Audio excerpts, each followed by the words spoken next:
దేశవ్యాప్తంగా ఐటీ రంగం ఒక్కసారిగా ఉలిక్కిపడింది.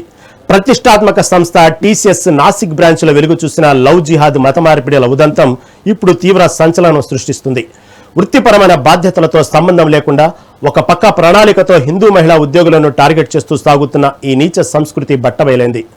కేవలం ఒక మహిళా ఉద్యోగి ఇచ్చిన ఫిర్యాదుతో మొదలైన విచారణలో మరో 7 బాధితులు ముందుకు రావడంతో విస్తుపోయే నిజాలు వెలుగులోకి వచ్చాయి.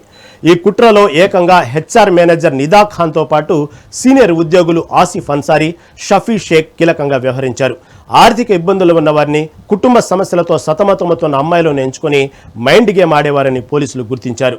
ట్రైనింగ్ సమయంలోనే హిందూ దేవతలను కించపరుస్తూ అభ్యర్థులు కలత చెందినప్పుడు ఓదార్పు పేరిట దగ్గరై మతం మార్చుకోవాలని ఒత్తిడి చేసేవారని తెలుస్తోంది.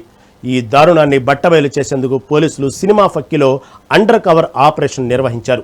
మహిళా కానిస్టేబుళ్లు హౌస్ కీపింగ్ స్టాఫ్ వేషంలో లోపలికి వెళ్లి సమాచారం సేకరించారు.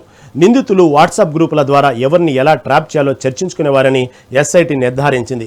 మత మార్పిడి మాత్రమే కాకుండా వ్యక్తిగత ఫోటోలతో బ్లాక్మెయిలింగు, బీఫ్ తినాలని ఒత్తిడి చేయడం వంటి దారుణాలు వెలుగులోకి వచ్చాయి.